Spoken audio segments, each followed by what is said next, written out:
Bonjour, bienvenue sur Comment fait-on, heureux de vous retrouver pour une nouvelle recette. Aujourd'hui, nous allons réaliser ensemble un gâteau au pain et au chocolat. Vous allez voir, c'est très simple à faire et c'est délicieux.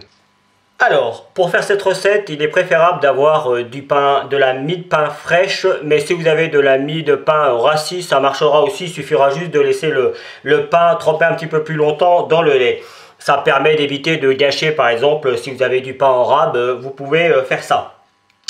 Donc 180 g de mie de pain, un demi-litre de lait, 400 g de chocolat noir pâtissier, et oui c'est très riche en chocolat, 100 g de sucre, j'ai jamais dit que c'était un gâteau light, hein. Après le sucre on pourrait en mettre un petit peu moins hein, si on le voulait.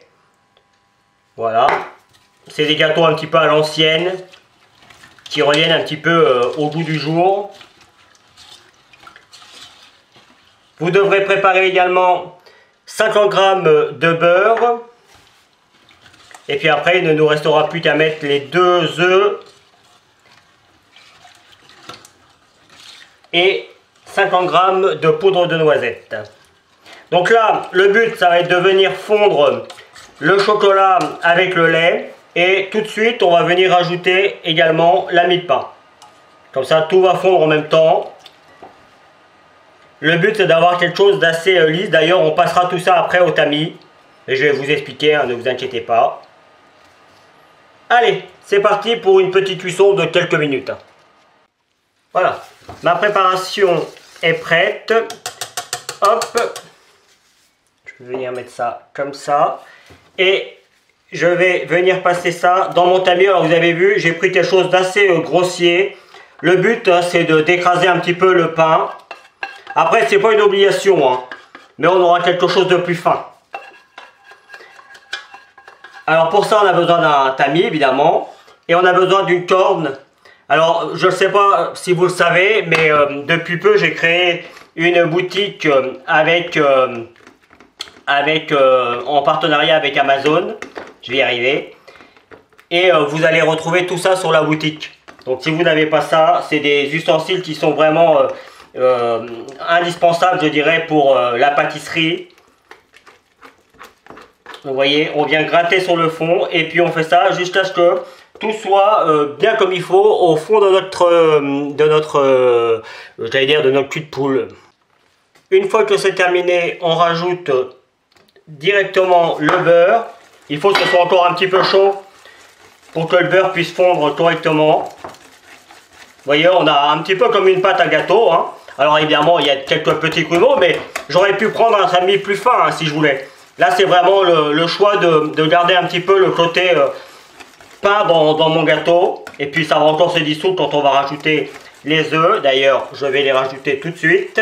2 œufs entiers. Et on mélange vite, comme la préparation est encore un petit peu chaude, pour ne pas que les œufs coagulent. Et on mélange bien comme il faut, partout.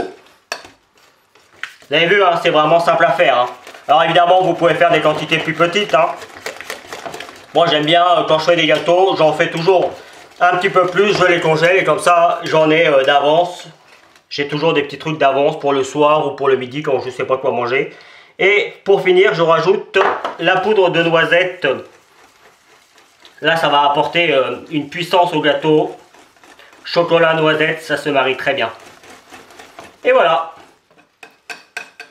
Après, si vous n'avez pas de poudre de noisette, je pense que rien que la préparation, ça marchera. Mais franchement, la poudre, parce que ça coûte relativement cher, la poudre de noisette.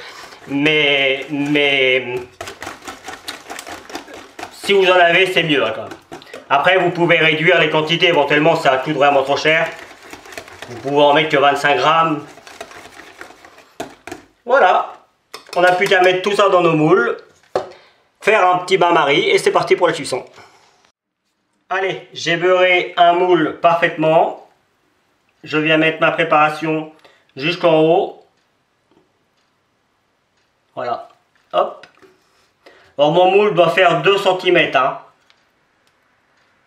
de hauteur. Hop, je mets ça là pour éviter d'en mettre partout. Alors, le bain-marie, voilà ce que c'est. C'est simplement un plat. Alors, Bon bah il y a du chocolat partout, hein. C'est le problème avec le chocolat, c'est que dès qu'on touche les plats, il y a du chocolat. C'est pas très grave, ça va aller au four et ça se lavera après. Donc le bain-marie, c'est simplement un plat un petit peu plus grand dans lequel on rajoute de l'eau. Alors évidemment pas à la hauteur de notre moule, hein. Et puis il faut penser que ça va monter quand on met le moule dedans.